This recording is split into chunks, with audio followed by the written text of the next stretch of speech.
Audio Jungle.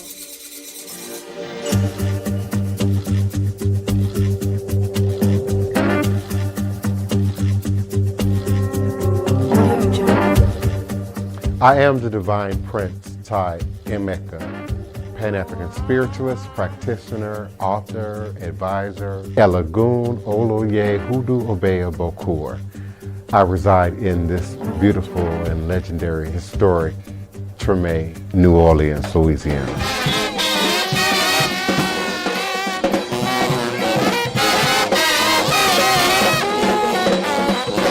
So join me as I share food, music, culture, tradition, the rhythms and the flavor of New Orleans voodoo. Respect the voodoo. Back then, if you got cut real bad and there wasn't no doctor coming, we ain't panic. We'd go out to the porch beams and the corners of the smokehouse and gather fresh spider web. We called it spider silk. Thin as thread, strong as faith. That web was antimicrobial, helped fight off infections, stop the bleeding, and patch the skin like stitches would. We'd clean the wound and pack it with the web, sometimes with a little aloe or comfrey too. Then wrap it up tight till the skin closed. Folks today might laugh, but baby, that web saved lives. We wasn't helpless. We was resourceful. We was rooted. They called it eucalyptus, but to us, it was medicine for coughs, congestion, muscle strain, and bites. We'd bruise a bunch of fresh eucalyptus leaves, drop them into a basin filled halfway with hot water, and let them steep for 10 minutes. Then we'd fill the rest with warm water and soak in it for 20. It loosened the chest, relaxed the body. We boiled it, we crushed it, we prayed over it.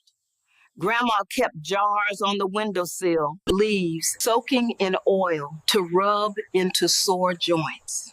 She'd hang branches under beds and behind the couch to keep fleas, spirits, and sickness away. It wasn't just healing, it was protection.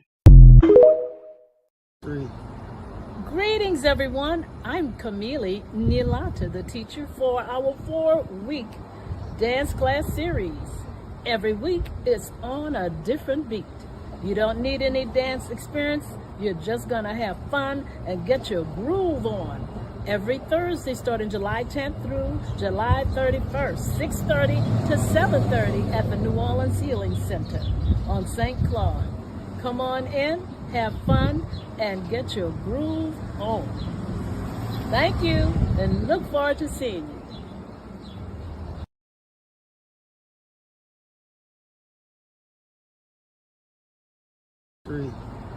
Greetings, everyone. Discussing the enslavement of black people, and also we're going to be discussing the occult. And now you might be thinking at the start that this sounds like a very strange video. How could you combine the two subjects? Well, it turns out that when you look through history books and also check out several studies about the subjects, you will find that there is actually a correlation, because there was in fact occultism exhibited from the slaves, the slave masters, and also what the pro-slavery advocates would use to justify the enslavement of innocent black people. And so you might be asking, what qualifies me to even make such a video? Well, I just so happen to be a descendant of a 17th century white German witch from Holland who married a black slave and had multiple children with him. And so given my direct lineage to multiple lines of slavery, and given the fact that I'm probably one of the only people who can trace their lineage back to a literal urban legend who is known as the Witch of Block Island in Rhode Island, well, you have to admit, there are very few people who will be more qualified than me to discuss this topic. So grab your favorite drink, kick back and relax, and let's discuss the curious tale of magical slaves, occultism in the slavery practice.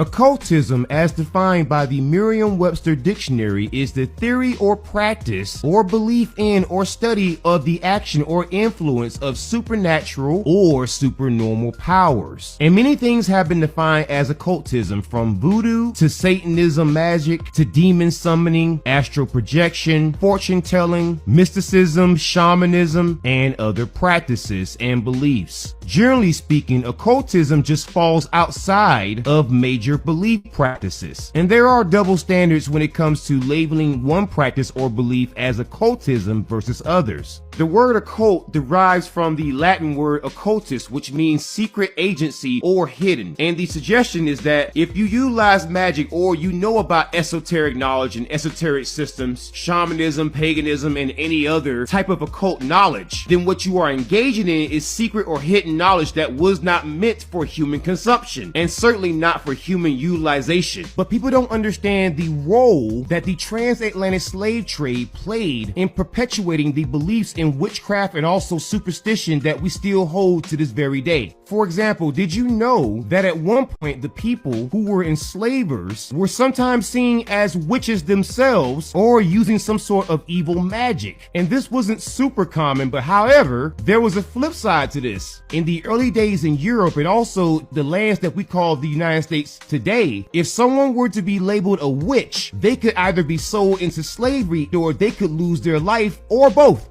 The other thing you may find interesting is that as more slaves arrived in the United States, we also saw a rise in the witch trials, where you had usually innocent women who were accused of being witches, and usually there was no way to get justice because once you were accused by the right person, you were pretty much guilty. And once you were found guilty, you were then forced into servitude. And so the early 13 colonies saw a benefit in doing this. And so they pushed this idea that witches were everywhere. It is without doubt that slaves were pushed into Christianity. But wouldn't it be fascinating to know that because of the occult and certain themes, that the slaves got a copy of the Bible that didn't include all books, such as the Book of Enoch. And now the Book of Enoch is no longer in most Bibles. However, it did exist in the Holy Bible in its entirety during the time of the Salem witch trials, and also before then, and even afterwards. And so if this one book was excluded from the slaves because they didn't want slaves to read this, I think that is a very good thing to bring up in a video about slavery and the occult, don't you think? And while the original white slave owners were apprehensive to the idea of the occult, they did not outright reject the use of so-called magic among the slaves. And so I want to explore a little bit into what is defined as magic, because you may not realize it, but some of the everyday activities that you or someone that you may know engages in may have been considered to be heresy and or magic at one point. Like, for example, did you know that at one point the blacksmith profession, you know, the idea of making swords and knives and shields and other items, that was considered to be magical in multiple cultures and in multiple continents? Or for example, if someone was just exceptionally good in combat, they would oftentimes be portrayed as some type of deity, because you could certainly see how someone like, for example, Achilles may have been an actual real person, but because he was so good in combat, he was seen as a demigod. Or even someone like Heracles, or Hercules as some people may call him. Even the idea of public speaking and convincing a large swath of people to do something may have been seen as a form of witchcraft. And I could use many other examples of this, but I'm not going to use an example transatlantic slave trade to explain what many people view as magic. Instead, I'm going to use what many people, especially the white enslavers at that time during the 16th and 17th and 18th century, believed to be magic and what they were basing their beliefs on. Now, later on in the video, I'm going to discuss a famed witch hunter from the 17th century known as Cotton Mather. And Cotton Mather, he was a very important man and he wrote many things. He was a hardcore Puritan, but there are some other things that Cotton Mather wrote about. Things that, quite honestly, demonstrates what many people of the time considered to be magic due to ignorance and the lack of research into the natural world and also natural cures and natural disasters. By the time of Cotton Mather's demise, many scholars had collected a series of writings that were supposed to be a part of the original Holy Bible, and these texts were known as the apocryphal texts, or what many of us in the occult would call the grand context of the Bible. So to explain what many people involved in the transatlantic slave trade believed to be magic at that time, and even before then, we must check out this dissertation that was written by Grace Sarah Harwood for Georgia State University discussing Cotton Mather's commentary on the Synoptic Gospels, which means that Cotton Mather was well aware of the apocryphal texts. Even though they were completely compiled after he passed away, they were still being compiled when he was alive, which means that he would have known, or there was a high likelihood that he understood the story of Noah's Ark and the real reason why God flooded the entire earth. And in fact, I can prove this beyond a shadow of a doubt because Cotton Mather was a Nephilim enthusiast, and the Nephilim is a very important thing because the Nephilim are said to be half human, half angel hybrids that were created when God sent down these angels known as the Watchers, who were all led by an angel known as Samyaza. And so God's angels began teaching secret knowledge, or what many people would consider to be the occult,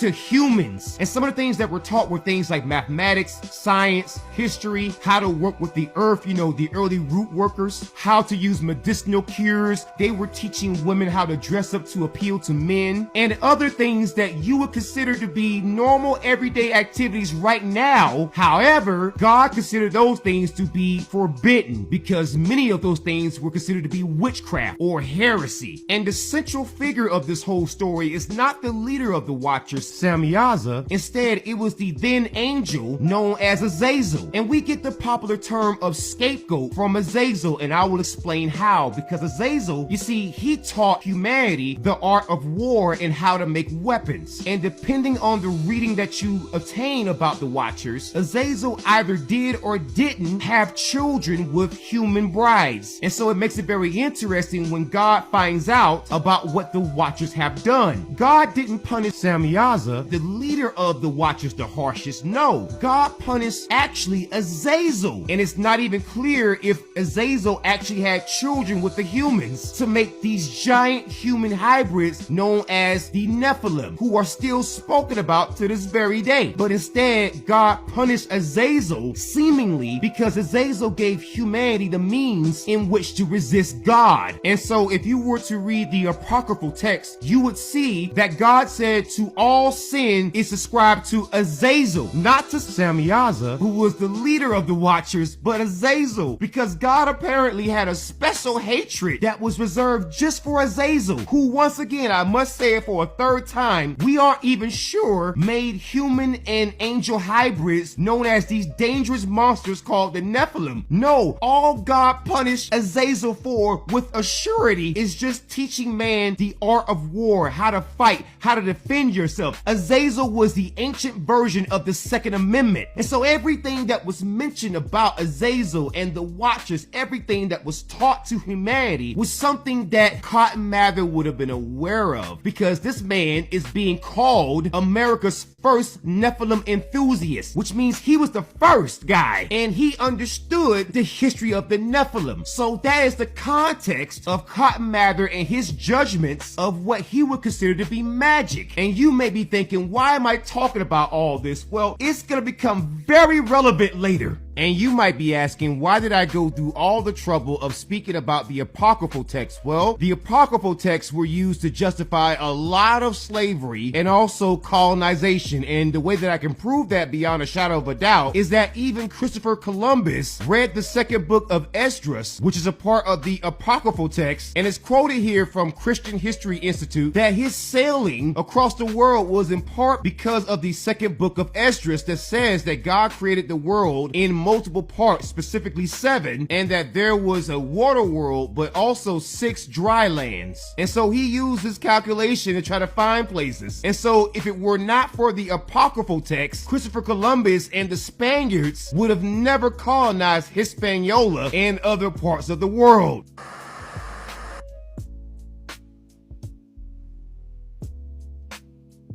Why did you wish to sail west? to open a new route to Asia. Asia is the richest kingdom, the land of spices and gold. At the moment, there are only two ways of reaching it. By sea, sailing around the African continent, the journey takes a year, or by land. But the Turks have closed this route to all Christians. There is a third way. By sailing west across the ocean sea. The distance is unknown. It's said to be infinite. Superstition. I believe the Indies are no more than 750 leagues west of the Canary Islands. To be so certain. The calculations of Toscanelli, Marin de Tir, Esdras. Esdras is a Jew. So what's worse? 2 minutes, and already you're a dead man.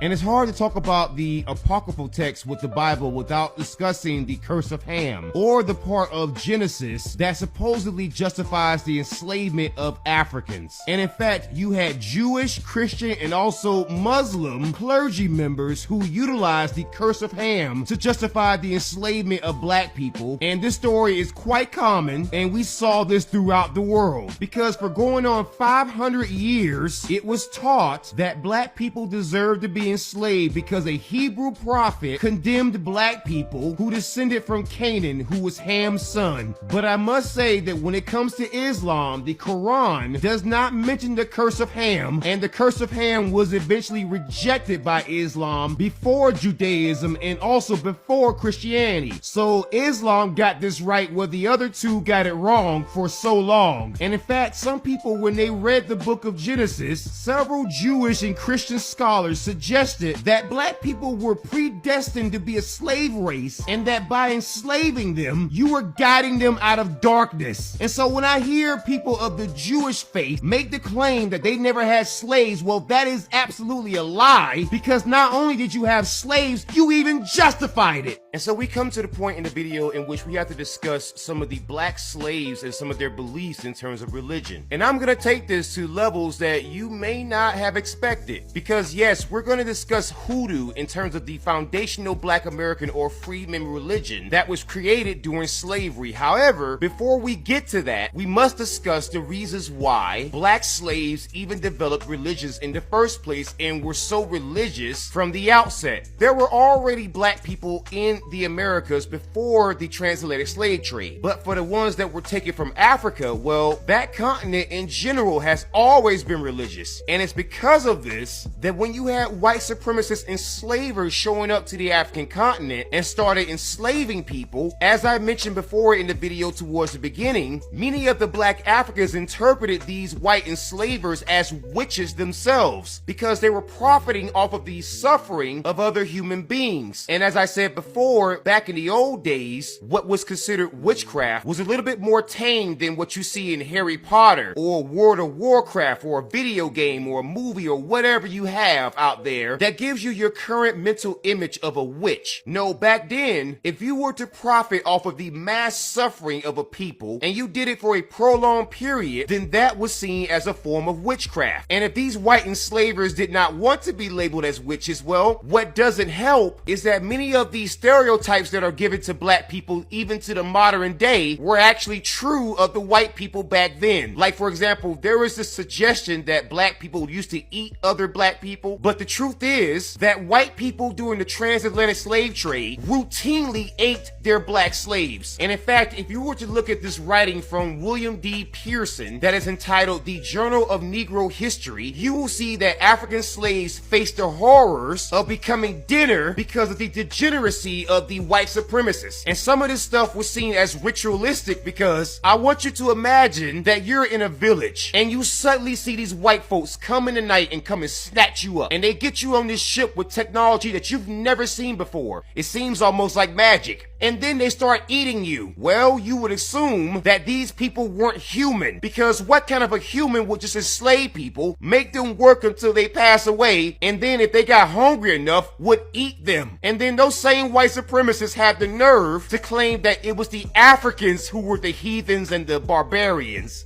And in fact, many African slaves were so aware of the cannibalism by the white enslavers that many of them decided that the grave was a safer place than living amongst the enslaved. For example, in 1803, the Igbo people, who were known to be rebellious, did something that etched their names into the history books. Because in 1803, a group of Igbo people who were due to be slaves decided to jump from the slave ships. And this came after they took over that slave ship. And this happened on the Georgia coast. Those people were from Nigeria. And in terms of my own occultism, I have a tattoo of a sigil of an entity that I don't believe belongs to the Abrahamic faiths, but instead belongs to a Nigerian tribe that still exists to this very day. But more importantly, I come from this exact same line of people, or at least on one side anyways. And what they did was so iconic that not only do we have monuments that are underwater, but if you remember the Black Panther movie, the character Killmonger that was portrayed by Michael B. Jordan said something to T'Challa, who was the Black Panther as portrayed by Chadwick Boseman, when T'Challa wanted to save Killmonger. Well, Killmonger said this in terms of not being placed in a jail cell or in bondage. And he told T'Challa to bury him in the ocean with his ancestors because they knew that death was better than bondage. What Killmonger was talking about were the Igbo people, who in fact jumped from the slave ships. And you may think that's a very random thing to bring up in a video about slavery and the occult, but this leads into hoodoo and other practices, because many Black Americans, and especially those who are into the occult or occult practices or alternative religions outside of the Abrahamic religions, still believe that water and roots and dirt are the foundations of Black magic, or magic that is utilized by Black people.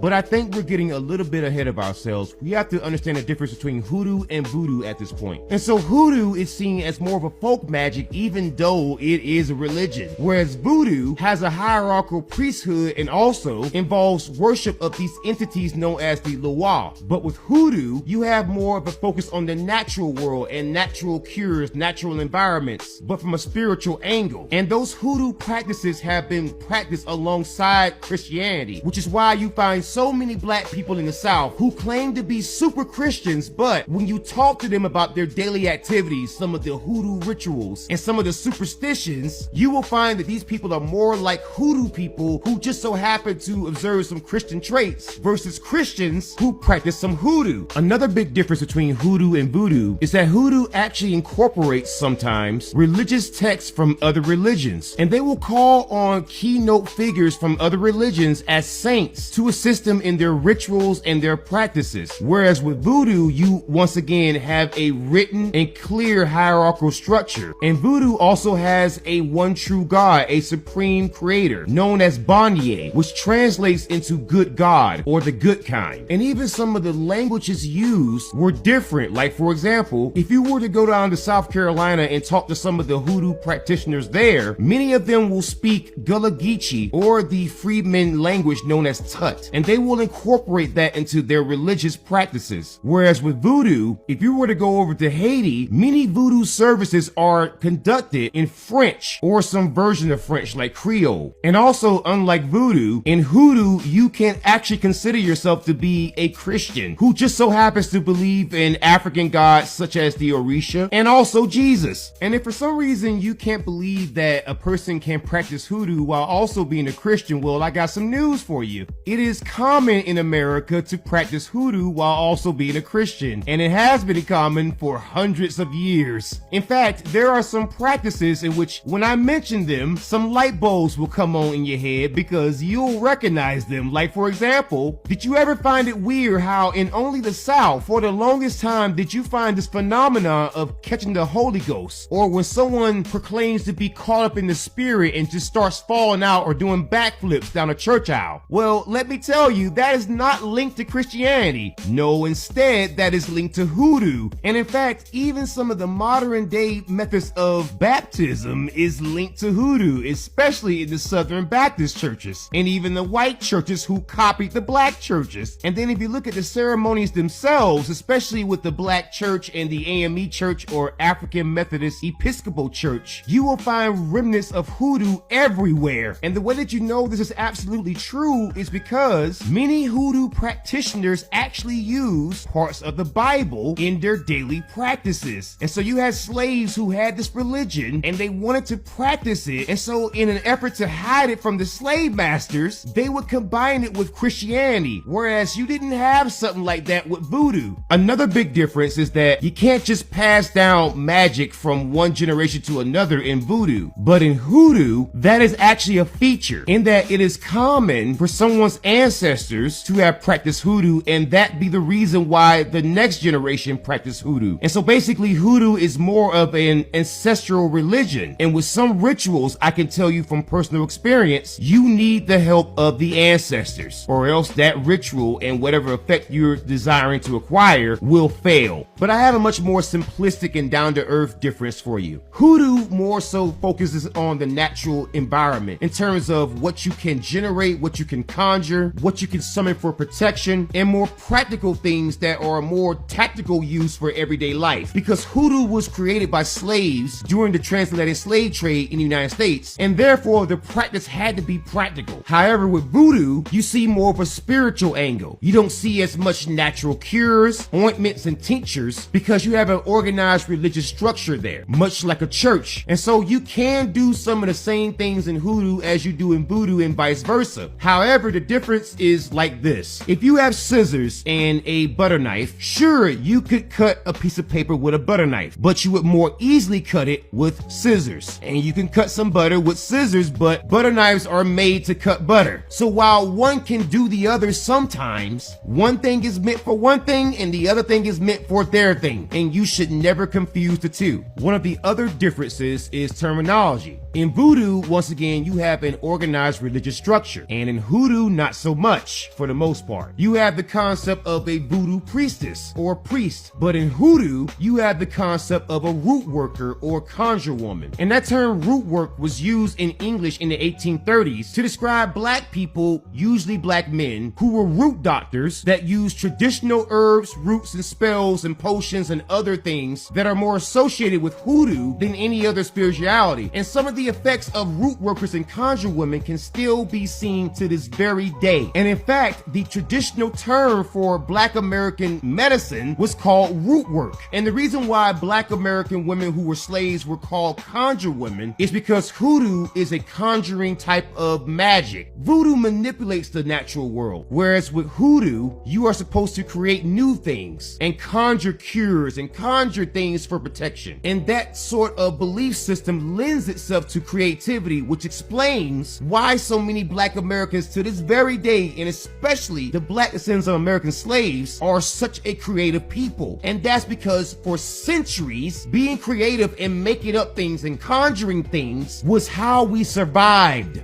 The history of root doctors within freedmen culture or Black descendant of American slave culture is both rich and, surprisingly to some, well documented. And if you were to go over to conjuredoctors.com, you can see some of them. Like, for example, you have Charles Harrison C.H. Mason, who was a pastor, but throughout his sermons and throughout his services, he would use roots to discern God's will, which, as you might imagine, is more linked to hoodoo. And then you had Ed Murphy, who was a Mississippi conjure doctor, who became famous for not only his superstitious beliefs and his occultism, but also for being a really good doctor. And then you have Jean Montigny, who was also known as Dr. Jean or Jean Bayou, and he was enslaved in Cuba. But he became so famous with his fortune telling and his root work that he is considered the father of New Orleans voodoo. And then you have Dr. Jim Jordan, who was famous until his death in 1962, and he was famous for being a root doctor even until the 60s. And you have Black women such as Caroline Tracy Dye, but some may know her as Aunt Caroline Dye, who was not only known as a conjure woman, but just like my grandmother and my aunts, there were claims that she could see the future or see the past and could see things that she couldn't possibly have been able to naturally see. Or basically, like your grandmother said, if you're a Black person, she had the gift. You had Black Herman, who may have also been known as Benjamin Herman Rucker, who was actually one of the greatest illusionists in American history because of his street magic and also his sleight of hand tricks. But he also was a root worker as well, and he was born in the late 1800s, and he passed away in 1934. And then you have spiritual mother Maud Shannon, who was the spiritual mother of the Spiritual Church of New Orleans. And now many black people don't realize that when black churches call their eldest women mother, that this is actually paying homage to hoodoo. And you may have heard of this next woman. Her name is Harriet Tubman, and I think that her name needs no introduction. She is one of the greatest freedom fighters the world has ever known. But she was also a well-known and regarded conjure woman who was known to work with roots. And then you have Patsy Moses, who was born into slavery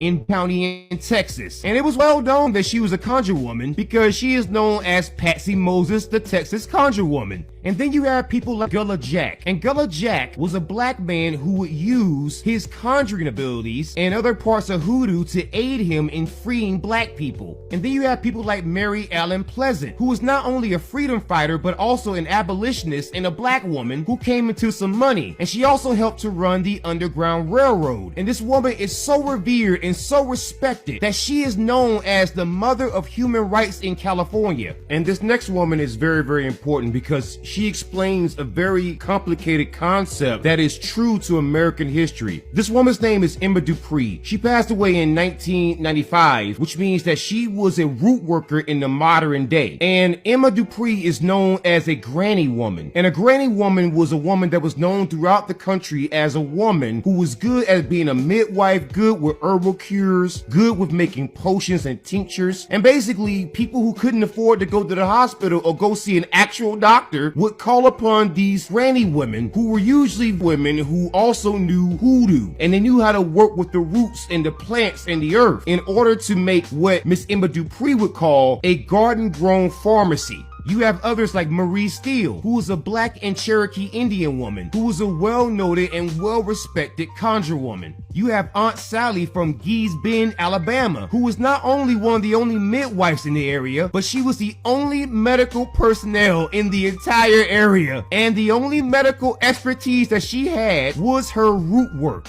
And you even have people who were unnamed, such as this Mississippi conjure doctor, who, like many in his time in 1926, were not respected because of their skin color, but were utilized because of their medical expertise. And the next part of this video is gonna be contentious because I'm gonna mention a slave who I believe to be black, but many other people describe as Native American, and I think those people are just engaging in bad faith arguments. This woman that I'm referring to is named Tituba, and Tituba was a slave that was brought from the Caribbean, and she was owned by a man named Samuel Parris, who was a minister in Massachusetts. And this woman was accused of witchcraft, and that one accusation would start off a chain of events that was referred to as the Salem witch trials. And when you read some of the information about Tituba, you will find what I describe as intentional omissions of some historical facts. If you were to check the Salem Witch Trials Museum, you will find out about two other women, and the story of these women is even more interesting because one was named Candy, and she was a black woman who was enslaved from Barbados, and she was owned by a white woman whose name is Margaret Hawks. And so that shows you that when you see the modern day white woman claim that she has somehow a comparable struggle to black people, well, I gotta ask the question, at what point was it legal for a black person to own a white woman, like white women own black people? And then you have the story of Mary Black, who was owned by a white man named Nathaniel Putnam, and she was accused of witchcraft in 1692.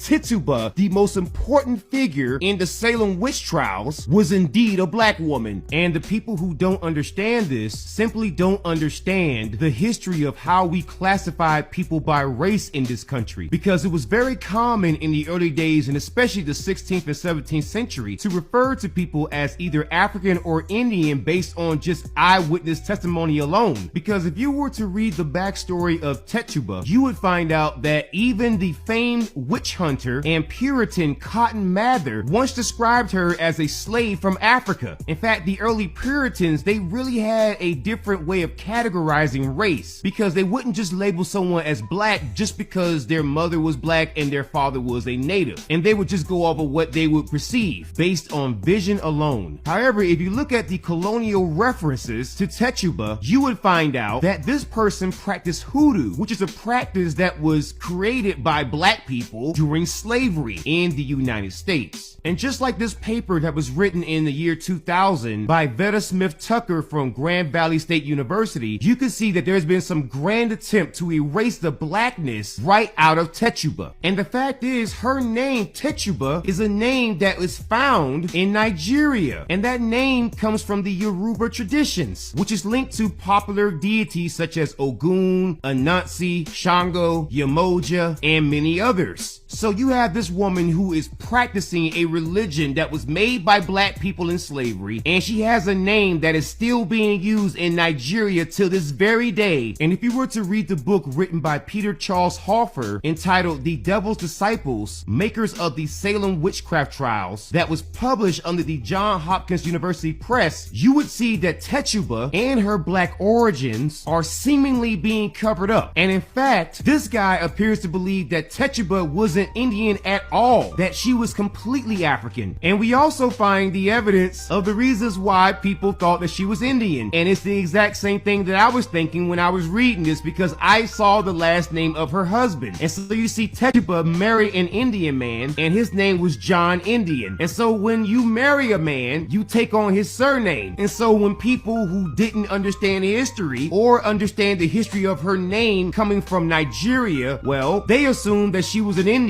And that is despite all of the facts to the contrary, because at the very least, you would have to say that she's at least half African, because oftentimes when you had marry a black person who was a slave back in those days, what would happen is that person, especially if they were a woman, and especially if they might have had some racial ambiguity, would oftentimes be assumed to be the racial identity of their partner. And so as you see from the quote here, Tituba, just like many black women who were slaves who married people who were outside of their race, but also may have had some racial ambiguity, would be changed from African to Indian. And so this whole time, you had people out there trying to give the credit of suffering to other groups and trying to erase a historical figure despite all the evidence to the contrary. And if you need further evidence of this, well, I found a paper that was discussing the Arawaks and the Maroons. And the Arawak people are also known as the Tainos, who largely resided in the Caribbean islands. And while those people are not black,